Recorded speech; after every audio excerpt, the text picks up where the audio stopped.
Thank you.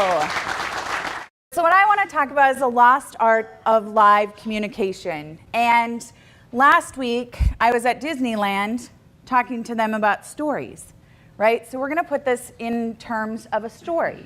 Now, I'm going to give you a disclaimer or a caveat. So all of you sitting in the audience may not believe communication, stories, all of those things are super important. But what I want you to do is, if that's kind of your frame of reference, is, oh, who needs that stuff, right? Suspend that disbelief for the next few minutes here, and let's talk about why I think that that's going to be so critical for all of us in technology. So I want to show you and start off with once upon a time, right? Once upon a time. Stories are one of the first memories most of us have, right? Someone telling us a story, giving us information through that mechanism to help us remember or to learn a lesson, right?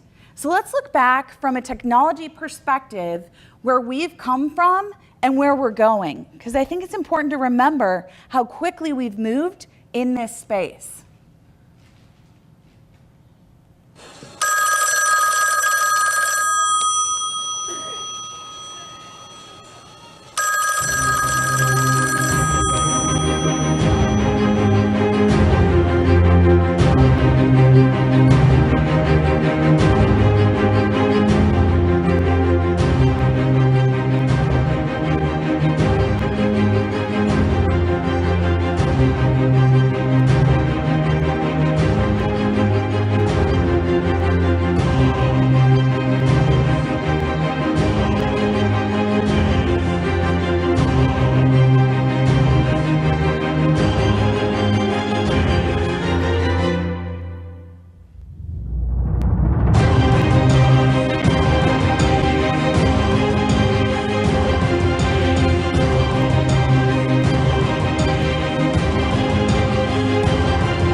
Right? So now we say, okay, what happens next, right? What's the next piece and what's important? There's a lot of neat technology we have access to, right? So I love all of these things. I love Internet of Things. I love the communication. I love the collaboration.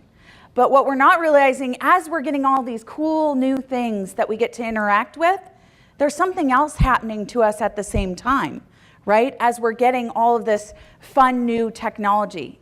So they routinely do surveys on what are the best and the worst things of some of these new devices that we're leveraging and utilizing in our everyday life, and what's the impact on us of those devices. Anyone download the new iOS on your cell phone right now, where you can actually look at what your utilization is and how long you're on your device, right? How many of us don't want to know, right? You're like, I didn't want that information. Like, Apple, you keep that, but I don't need it, right? I don't want to know how much I'm using this device. So the nice things are, it is helping us. The good news is it's helping us in a lot of ways, and we love it for connecting us to people, for getting information, for being able to know what's going on, right? Super helpful. On the other side of it, and it's not horrible, like you can see, people say still it's improving these, but the 5 least positive things that we're seeing are issues around our memory, long-term memory. We don't have to remember things anymore. If I said to you right now, tell me your spouse's cell phone number. I just took your phone. You're like, uh-oh, I can't call home, right? We can't do it. because we don't have to remember those things anymore. We used to have to memorize more stuff, right? Now it's just we pull it up on a device and it tells us exactly what we need to know. Our attention spans are shrinking as well. We get instant gratification of information. We don't have to focus on things as long as we used to. That's also changing. The ability to find a significant other or to stick with the one you have, right? So anyone go out to dinner with your significant humans and you're both like, I'm like, are they talking to each other on their phones or are they talking to other people, right? So what people are saying is, while we're more connected, depression and loneliness are on the rise, right? Because it's a different level of bond and connection. It's not that deep connection. I saw a survey that said when they surveyed in 2006, anyone know what year the iPhone came out? 2007. So in 2006, before it came out, they surveyed and said, on average, most humans had 10 people they called close personal friends. We had 10 friends that we would consider friends. They surveyed again in 2016. Any guesses on what number it is now? 3. 3, right? We don't talk to people as much. We're not connecting as much, right? It's having an effect. We just need to be aware of it. I'm not telling you technology is bad or evil, but it is causing some things to decrease in our lives. So stress, right? When you're constantly connected and you never shut off, it's stressful, right? Ooh, I have to answer that email. A lot of us didn't use, some of you may remember this, some of you are too young, but when you couldn't get email on your phone, you left your email and you went and you did stuff and it waited till tomorrow, right? Now we check it 24/7 because we can. The other piece is our physical health. We don't get out and move as much, right? Pokemon, thank God for them, right? Thank God they made us all get out and walk. Who would have thought? But it was so good for us because it was actually using technology to get us to get up and move and do what else? Actually meet people, right? Talk to people. That was a great strategy of using technology for good. Now I'm going to show you one more thing. Oh, sorry, we're going to go back. We're going to ask you how long you could do these things. See what you think.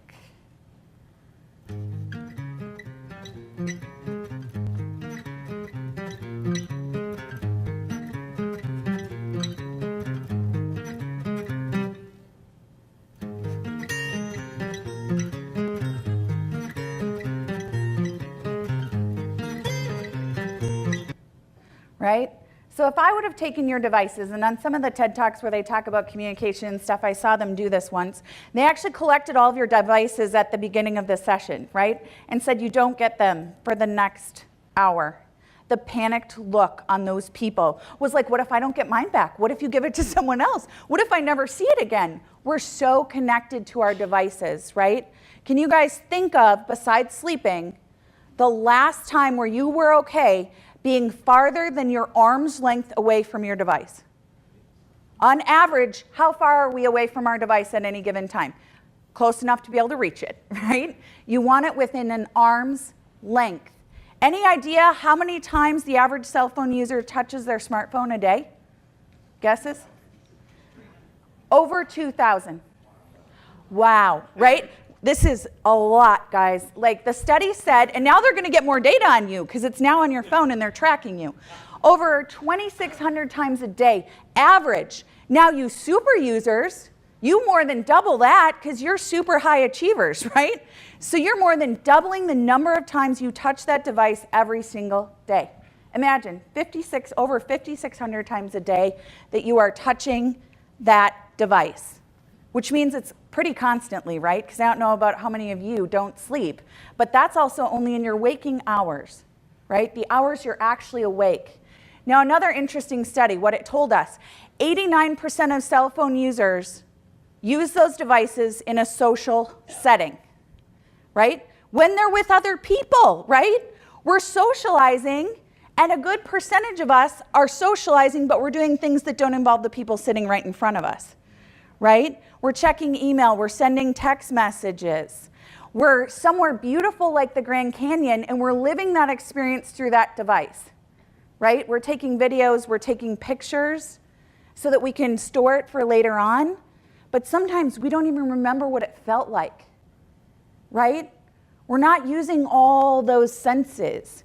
We experience life through senses, and a lot of times when we're inside our device, we just cut off all those senses, right? From helping us experience what we need to experience.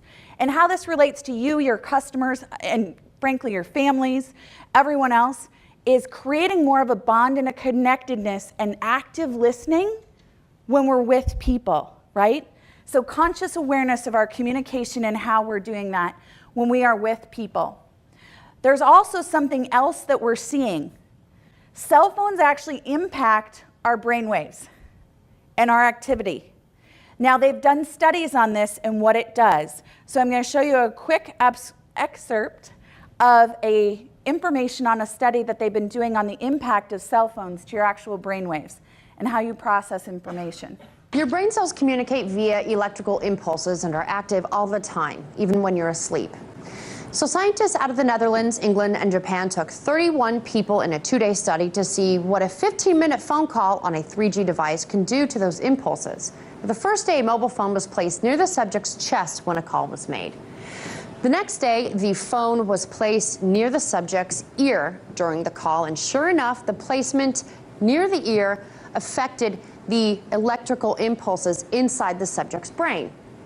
Now, important to note, identical sham phones were also used so that the subjects didn't know what was real, what was fake, when or if a call was even being placed. Now, further studies are needed to demonstrate the relevance of these findings and what they can actually do to you, which brings up an important point made by the authors of the study, which was published in the scientific journal PLOS ONE. It said 87% of brain activity studies are sponsored by the mobile phone industry.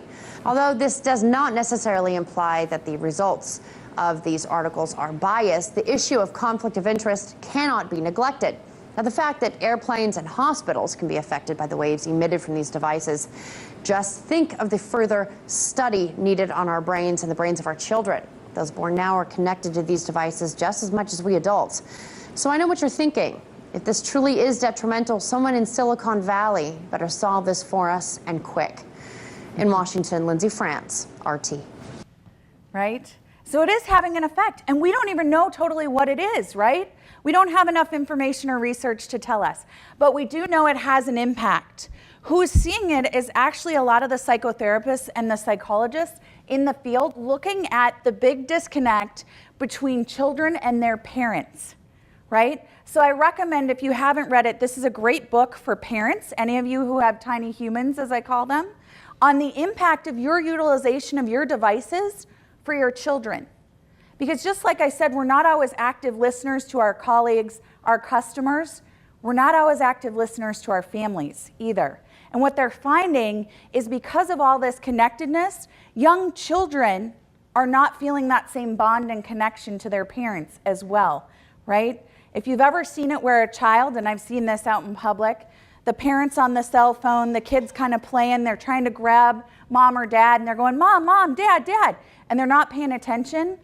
The child has to literally grab the phone away from him and say, Mom, I need you, right? Or Dad, I need you. We have to recognize what that impact is on kids and their ability to focus and communicate with others. What we also know is that a lot of what we take away from a dialogue, an interaction, or a communication is more than just the words. Only about 7% is the actual words someone says. The rest of it is the tone of the voice, the intonation, the body language, everything else. So if we're communicating on a device without live interaction and being able to communicate with that person, we've lost a lot of it, right? We get a lot of disconnects in communication because we misinterpreted those words, or we thought of those words differently than the other party on the other side. We know what communication is, right? Communication is one person giving information, explaining something, saying, here's where I'm at. The other person hears it, they're receiving it. But if we're distracted and not doing something else while we're hearing and receiving that information, we may not fully hear what they said. We may not completely understand it, and then we're feeding information back going, yep, that's what I'm going to do, but I didn't really hear what you said, so I was thinking about dinner in the middle, and then I swapped back to what you just told me, and then I think I got it, right? That happens to us a lot. There are 4 main styles of personalities in the world, right? Just around how we communicate what we do. Of those 4, 1 is a good active listener. Out of the 4 main personality types that exist in the world, 1 is a good active listener, which means on average, if 1/4 of the population is each of those 4 types, we're down to 25% of the world naturally are good active listeners, right? Now you add devices, and even those active listeners have trouble listening and actually comprehending what's going on in the world. And then we go, wow, our project's in trouble. I don't know what's going on.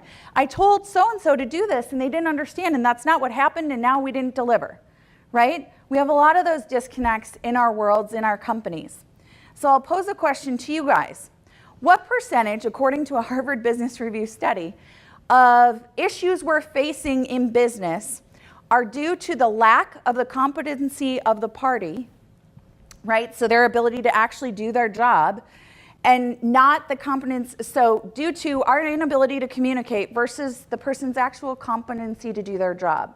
So what this is really saying is, I may know how to do my job. I'm a great tester, I'm a great SDET, I'm a great developer, I'm a great project manager. I work for someone that I can't communicate with, right? But I'm actually really good at what I do. What percentage is due to that versus someone just sucking at their job, right? 80? 80. Higher. 87%, according to their study, is the inability to communicate with another party, right? Not the competency. So what that's telling us for our organizations, right? A lot of the issues we're having aren't because people don't have the capability to do their jobs. It's because the person giving them instruction or who they're getting it from can't communicate back and forth, right? They're not having that good, solid communication and connection on what they need to do and how they need to do it. Any of you ever had this? You're in an organization, you're doing the same job you're doing now, you have a brand new boss. Brand new boss comes in, new leader says, I want you to do it this way. And you're like, okay, you do it a new way. All of a sudden, new leader is like, well, that's not what I said. That's not how I wanted you to do it, right? You start to feel not successful. You're still the same person. What changed was your leader, right? What changed was the communication style between you and that person leading you. So what do we do about this? We know it's potentially a problem. We know we're struggling. How do we create a better handshake, better communication for all of us? What do we focus on? What can we do to fix that? So there are some things that we can do. There's some things that actually help in overcoming some of the barriers we're seeing around communication. Sometimes we overcomplicate things. We use big words. People don't understand what it meant. We have to simplify it. Simpler words are easier understood by people. Or if it's a big word, let's clarify what it means, right? So when we say DevOps, do we all know what that means, right? Sometimes we're afraid to ask, but everyone sitting in that room may think it means something different. So how do we get anywhere if we don't all agree what the definition of the word or what we're trying to achieve is? Next step is put back in some of that body language when you can, right? Make sure people really understand what's important to you. Stress it in your voice. Make sure they hear it when it's important versus when it's not. Bring that back. The other thing is make sure that you have cultural sensitivity. Understand what cultures you're dealing with. We live in a global world. In some cultures, when you speak loudly, you're yelling at them, right? So you may not realize it, but when you raise your voice, to them it sounds like you're yelling and you're upset. So be sensitive to that. Just because it's not your culture, it may be theirs. The other thing is check for understanding. How often after you have an important dialogue do you go, hey, I just wanted to make sure, here's what I took away from that. Is that what you're thinking? Right? Just validate that they're on the same page as you. Then making sure that you seek participation. Get them involved. Make sure that you're asking them questions and you're getting information back from them when you're talking to them. Ask effective questions. Ask those questions as you're having the dialogue, and then summarize at the end. Hey, here's what I heard. Is this what we're doing? Okay, great. And some of us go, Jennifer, that just took like 10 minutes to do all these things you just told me to do. I could send a text and it's over. Well, guess what? You send the text and then no one understood, and what happens next? You have a meeting. And how long does that take? Way more than 10 minutes. So again, I would tell you, it may seem hard, but more effective. Second thing, when you communicate, our brains are built for visuals. We are built to take in pictures. Pictures resonate quicker with us. 60,000 times faster we process a picture than we do a word. So I could put a picture of an apple up here, I can write you a paragraph. Which one do you want? Right, hopefully the picture of the apple. You don't want to read it, you're not reading it. That's the other problem. We create big documents, long emails. We send these to people and we go, why they keep asking me questions? It was all in my email. Guess what? They read 28%, right? So hope it was in the 28% that they read, right? Or you give them a picture. Then they're actually maybe going to intake it, remember it, and do something with it. Right? My background, I come from working with executives like Larry Ellison and Mark Hurd and Safra. Guess what? They don't read a lot of stuff because they're moving at 1,000,000 miles an hour.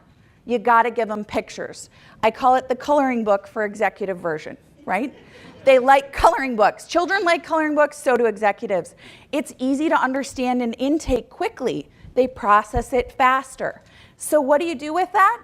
Here's what you do. You give them pictures. So if we're talking about a who, put a picture of the who it is, right? Give them a picture. Don't give them a paragraph about who you are. Give them a picture. You want to do it when? Give me a timeline. I want to see a picture of when I need to do it by. If I want to know how much it's costing me, show me how much it's costing me, right? You guys get the idea. Give them the picture whenever you can. Their mind will intake, process, and you'll get better results in the end because they're processing it faster and they're retaining it. If I show you a picture and I say, what was in this picture, and I flip it over, or I give you a paragraph, ask you to write a paragraph, I flip that over and say, what'd you write? Which one are you going to remember? Right. That's the idea. When you're talking to people, that's what they remember. So you say, Jennifer, why is this a bigger problem than it used to be? Well, the problem is technology is changing at a faster pace.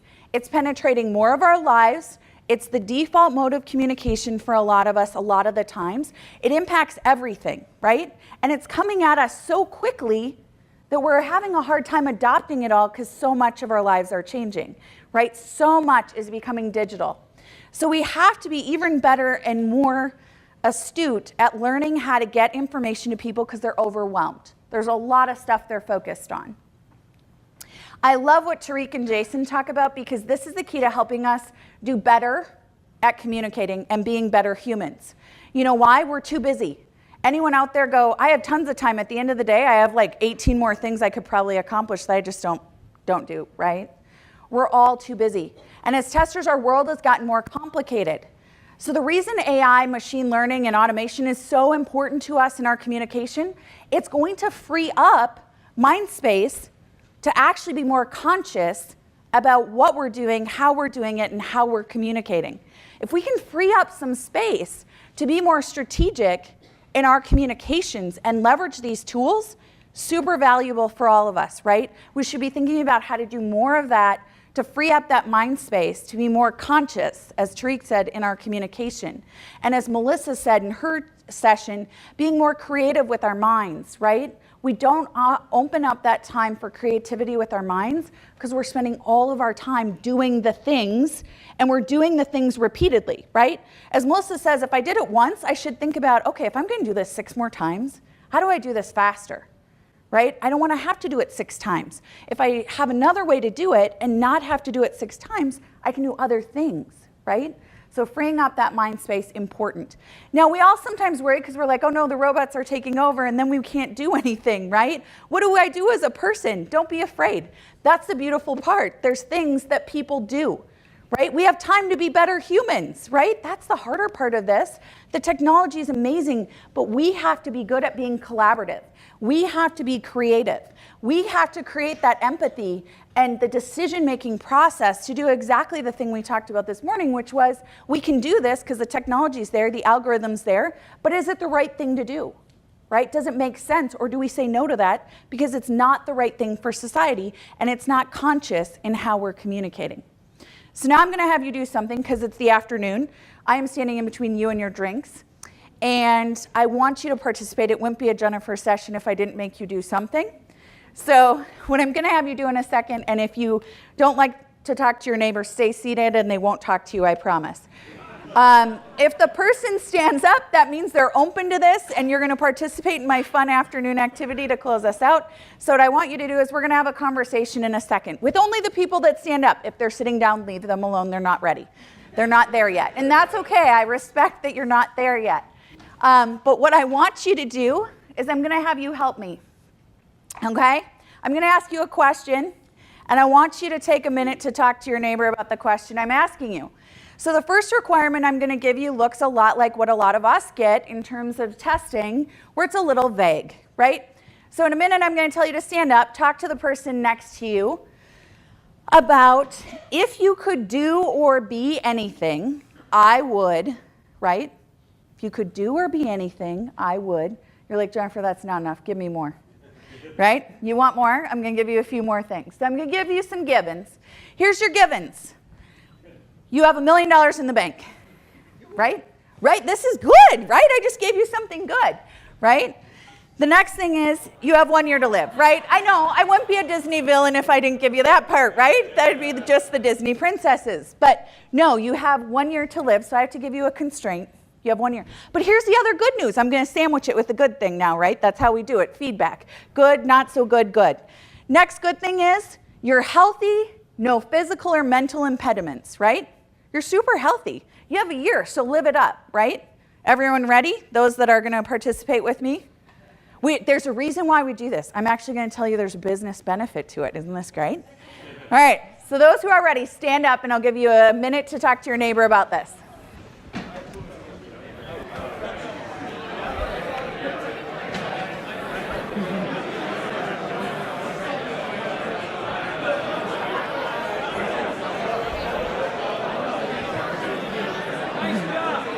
Thank you.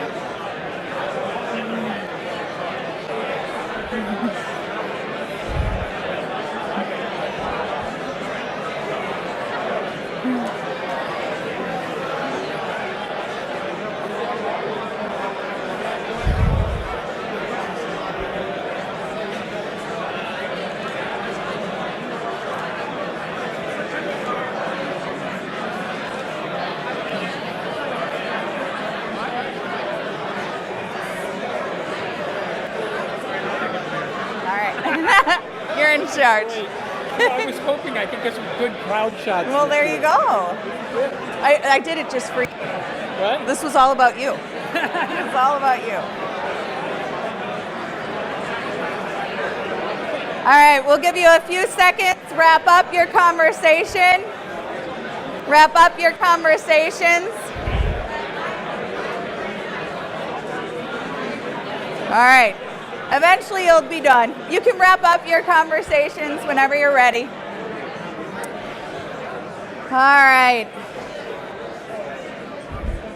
You guys did good. That was awesome. You were even loud and noisy. It was perfect, right?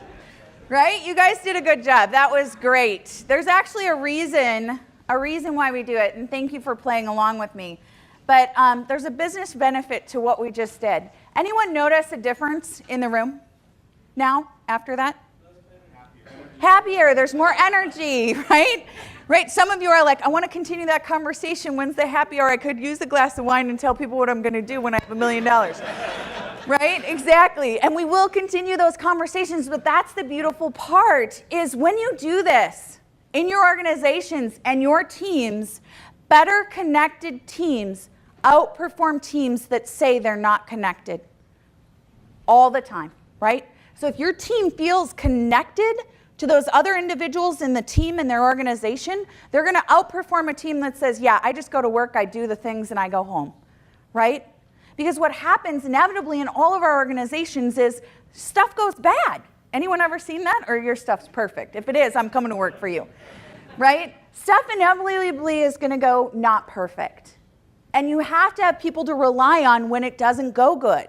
And to feel comfortable going, hey, I failed, I messed up, sorry, that was me. How do I fix it, right? But we don't do that unless we feel comfortable in those teams. And we feel comfortable going to people and saying, hey, I really hosed this up, I need your help on it, right? Or even knowing what people's skills and talents are. There's a lot of unexplored skills and talents. Like, I know Philip well, and I see him all the time. I see Tariq all the time. I would ask them, how many of them actually know that besides tech, I have a clothing line that helps kids with sensory disorders, right? They didn't know. We got to get to know people, right? We have to ask them the questions. And then you start to know other things that's going to help you be more successful in your organizations, right? So ask those questions, connect the people. We need to get to know each other. We need to ask these types of questions. It will improve your velocity and your speed. We can put in all the cool stuff. You should all have machine learning. You should all have all the things. You should have automation. You should have DevOps, right? If it makes sense. You should have continuous integration, and that's phenomenal. But the piece that I'm really passionate about is I want you to have all of it, but I want you to talk to each other.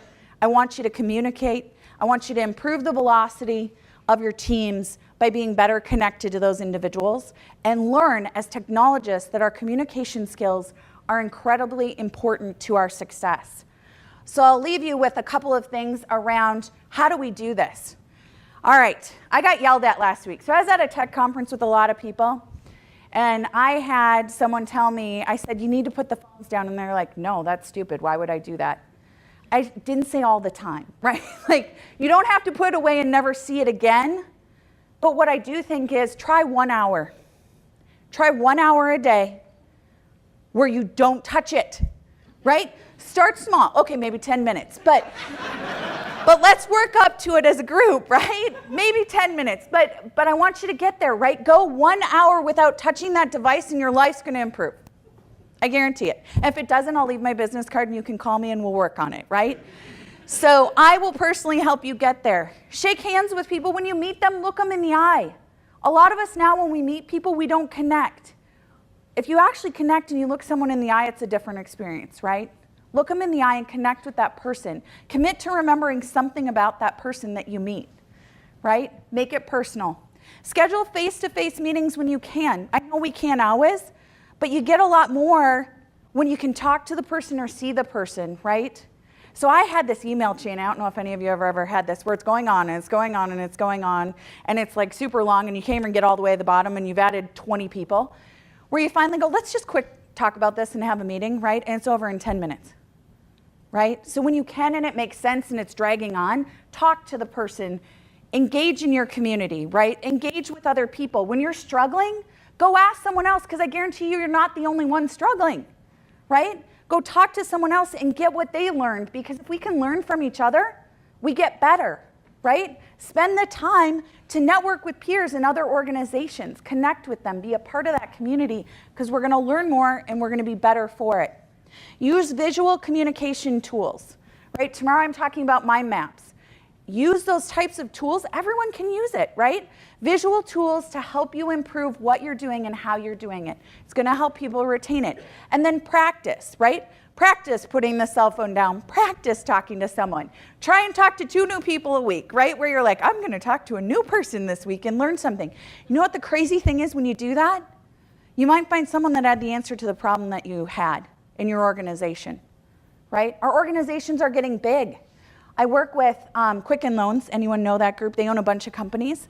Coolest company in the world if you actually research them. Anyone work for that group, Quicken's group, of all the things? Oh, no. Okay. If you research them, they encourage collaboration and innovation. Inside their company, there at Rocket Mortgage, Quicken Loans, do you know how those companies spun up? Someone in the company, one of them was an executive admin. She had an idea about creating better, more collaborative spaces in the workplace. She now is the CEO of a workspace ergonomics company that's a branch of Quicken Loans, right? That's nothing to what they do, right?